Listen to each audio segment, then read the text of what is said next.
جو غریب لوگ ہیں ان کی غربت دور کرنے کے لیے اسلام نے زکوٰۃ کا نظام قائم کیا ہے۔ 2.5% زکوٰۃ اپنے مال سے ہر سال نکالو۔ آج مسلمان زکوٰۃ چور بھی ہوا ہے، نماز چور بھی ہے، زکوٰۃ چور بھی ہے۔ ایک پیسہ اگر زکوٰۃ کا بچا کے رکھو گے،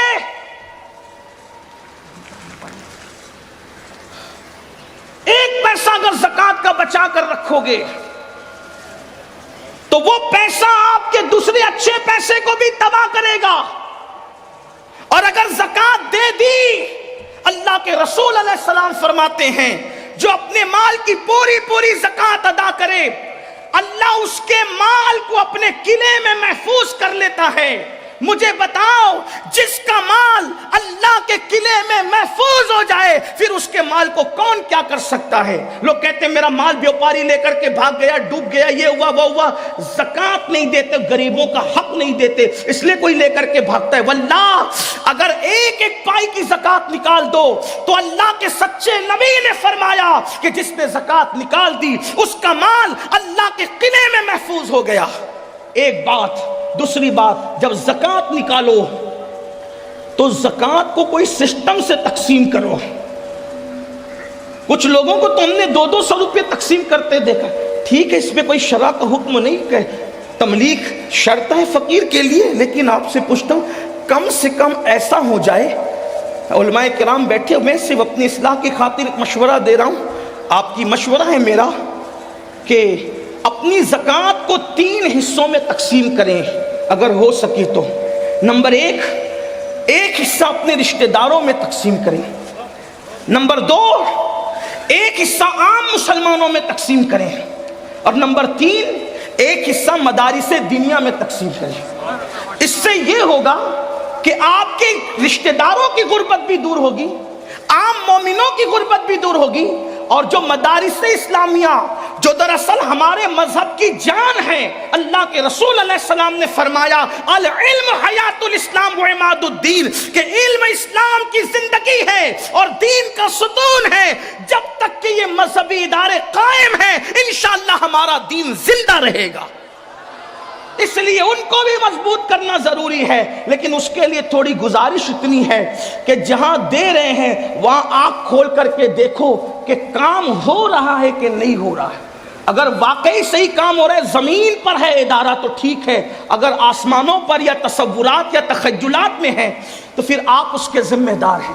کچھ لوگوں کا حال یہ ہوتا ہے کام نہیں دیکھتے، بلکہ جہاں نام ہوتا ہے وہاں دیکھتے ہیں، پھر چاہے وہ صحیح جگہ ہو چاہے غلط جگہ۔ اس میں بھی مجھے ایک بات یاد آتی ہے، دراصل پھر آپ کا بلکہ ہم بولنے والوں کا بھی کیا قصور۔ ایک شخص حضرت محبوب الہی کے پاس ہے، نظام الدین اولیاء، کہ حضور میری زکوٰۃ ہے اور آپ میرے مرشد ہیں، آپ نیک اللہ والے، جس کو چاہے دے دیں۔ لیکن وہ بھی اللہ والے تھے، وہاں لے کر کے جھولی میں ڈالنا تو تھا نہیں، انہوں نے ہاتھ میں نہیں لیا، فرمایا بیٹا خانقاہ کے سامنے جا، پہلا جو بندہ نظر آئے گا اس کو دے دینا۔ تو دے دیا۔ وہ محبوب الہی کے بڑے نیک اور متقی مرید تھے، تو دوسرے کو رشک آیا، ارے اس کی زکوٰۃ تو بڑی صحیح جگہ گئی، تو دوسرا بھی لے کر کے آیا، بس سرکار میری بھی قبول کرے۔ میں جا پہلے خانقاہ کے دروازے پہ جو پہلے دکھے دے دینا۔ ایک شرابی ڈولتے ہوئے آ رہا تھا، حضرت کا حکم تھا، دے تو دیا، منہ اتار کے آیا، کہا سرکار اس کی ایسی جگہ میری ایسی جگہ۔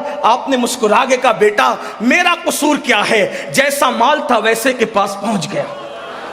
بس اپنی زکاتوں کا بھی یہی حال ہے، جیسے کماؤ گے ویسے جھولی میں جائیں گے، اگر حلال کماؤ گے تو اچھے ہاتھوں میں پہنچے گی۔ یہ تو زکوٰۃ کا معاملہ ہو گیا۔ اگر زکوٰۃ کی وعید بھی بہت ہے نہیں دینے پر، میں اس پر بھی گفتگو نہیں کرتا، کیونکہ ابھی 2 نکات پر اور گفتگو آپ سے کر سکتا ہے، کرنے کی سعادت حاصل کرنا ہے۔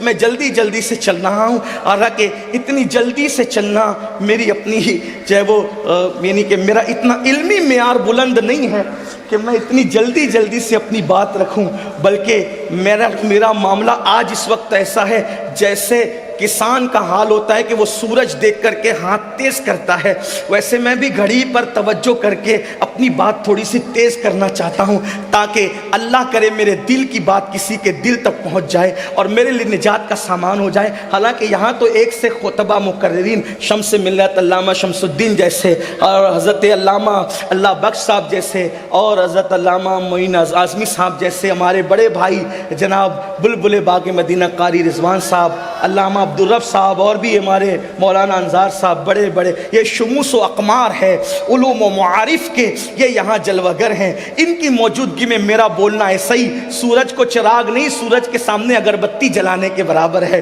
لیکن میں بات جلدی سے پوری کرنا چاہ رہا ہوں۔ تو غربت کے لیے ایک تو زکوٰۃ ہو گئی، دوسری چیز آج مسلمانوں کی فکر یہ بن گئی کہ زکوٰۃ ہی میں سب نپٹانا چاہتے ہیں 2.5% میں، اس کے لیے بھی زکوٰۃ لے لو، اس کے لیے بھی زکوٰۃ لے لو، اس کے لیے بھی للہ رقم بھی تو نکالو، صدقہ نفلی صدقہ بھی تو نکالو۔ حدیث پاک میں آتا ہے تمہارا نفلی صدقہ جب تم کسی کو دیتے ہو، نفلی زکوٰۃ تو مستحقی کو دی جائے گی ورنہ ادا نہیں ہوگی، لیکن نفلی صدقہ سب کو دیا جا سکتا ہے۔ جب ہم نفلی صدقہ دیتے تو اس کی فضیلت یہ ہے کہ جس کو نفلی صدقہ دیتے ہو اس کے ہاتھ میں بعد میں آتا ہے، پہلے وہ اللہ کے دست قدرت میں پہنچتا ہے۔ نفلی صدقہ جو دیتا ہے اللہ اسے اچھی موت عطا کرتا ہے، بری موت سے اللہ بچاتا ہے۔